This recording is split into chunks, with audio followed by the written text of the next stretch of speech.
Donald Trump has always been a controversial figure, but recently, his safety is in more danger than ever before. After surviving 2 assassination attempts, Trump now faces even bigger threats.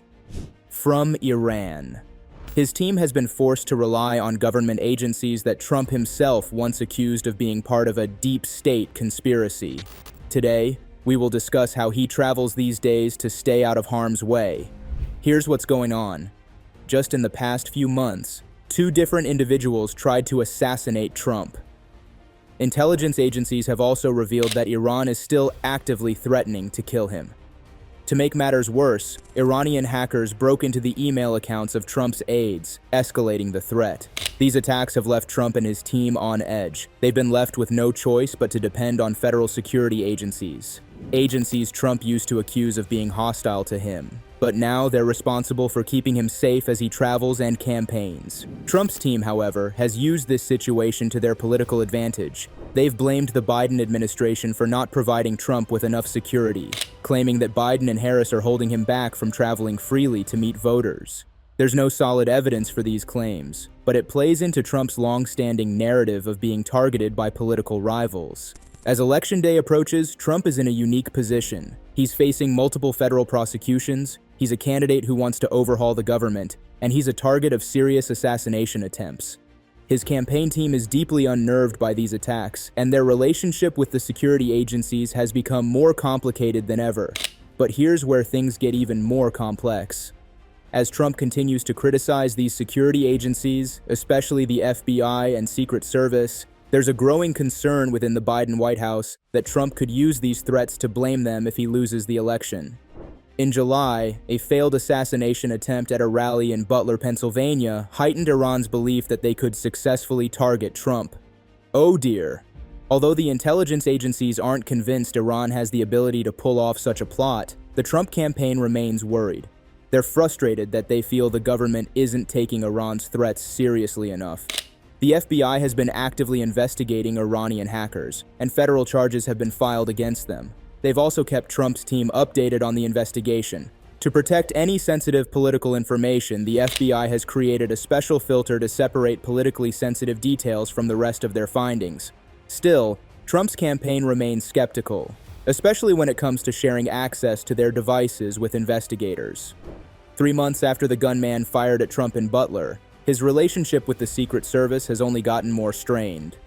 Trump has been demanding more protection, and even claims that the Biden White House is intentionally withholding security measures to limit his campaign travels and reduce the size of his crowds.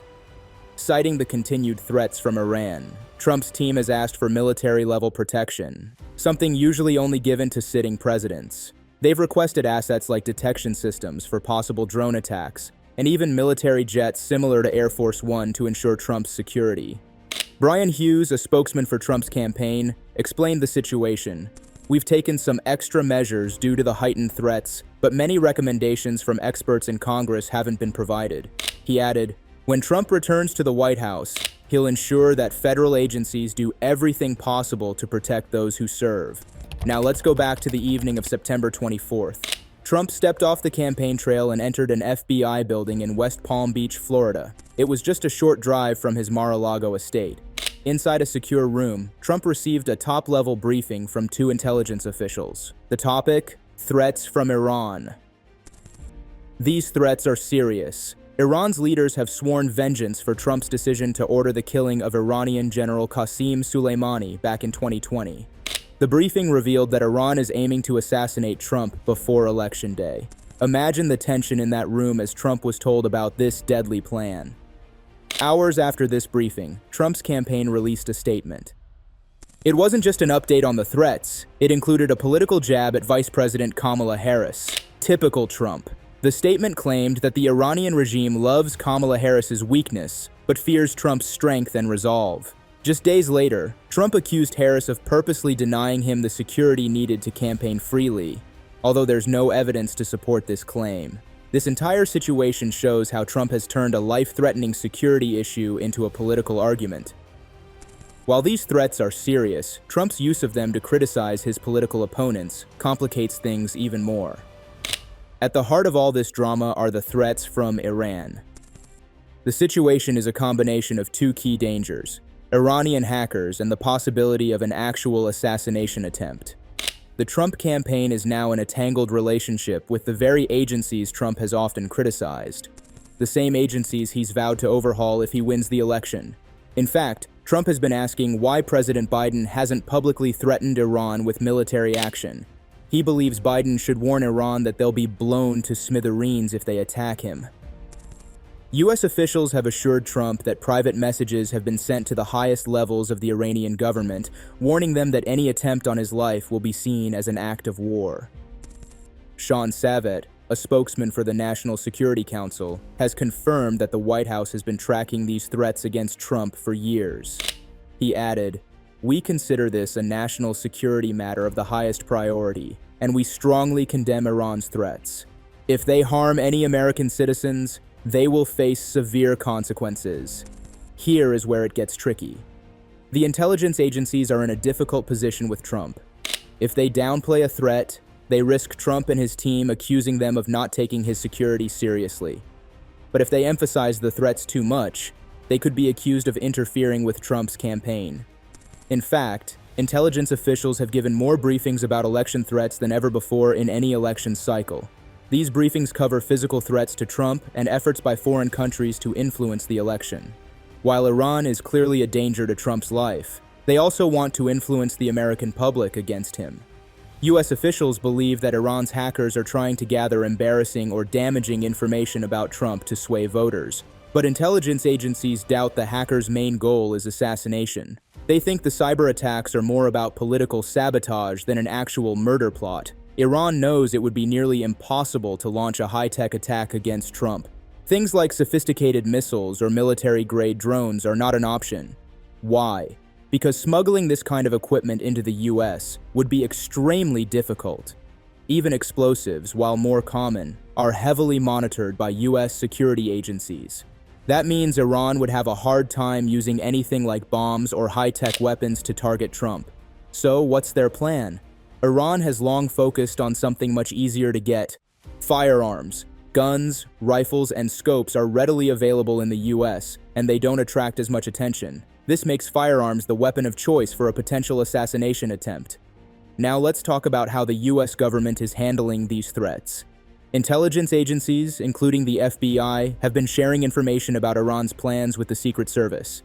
In fact, after receiving one piece of intelligence in early July, the Secret Service scrambled to set up counter-sniper teams to protect Trump at his rallies. This increased security was in place during Trump's rally in Butler, Pennsylvania, where a gunman tried to assassinate him. Although the gunman failed to kill Trump, the attack damaged the Secret Service's reputation. It made US intelligence officials realize that Iran might be getting more confident about their ability to target Trump. Here's why the situation is so dangerous. Trump holds a lot of outdoor rallies, making him more vulnerable. Iran has also realized that firearms are easy to obtain in the US, especially rifles with scopes that could be used in an attack. This makes it easier for them to plan something, even from a distance. But there's still a major challenge for Iran: getting someone into the US and close to Trump. US intelligence agencies believe that the hardest part for Iran is finding an operative who could travel to the US without raising red flags. Because of this, Iran is focused on finding an overseas criminal group or syndicate that could hire a hitman to do the job. US officials don't think it would be easy for Iran to find a hitman inside the US without law enforcement learning about it. But the threat is still very real, and the government continues to take it seriously. Even if Trump loses the upcoming election, the Iranian threat against him isn't likely to go away. Now, even though the FBI is building a case against Iranian hackers, Trump's campaign remains skeptical. They believe there could still be a link between the hacking attempts and assassination plots, and they're frustrated with how long the hacking continued after it was first discovered. At the end of the day, Trump's security situation is a delicate mix of national security, political drama, and public scrutiny. With threats looming, both from within the country and overseas, the former president's travel and safety remain high-stakes topics. For now, Trump is flying less on his private plane, and sometimes he uses multiple planes on the same trip to confuse potential attackers. But even with these precautions, his campaign still believes more should be done to protect him. As the election draws nearer, Trump's security situation remains a tense and complex mix of politics and safety. Do you think Trump should receive more security? Is the current level of protection enough? Let us know your thoughts in the comments below. Don't hesitate to like, share, and subscribe for more interesting political content.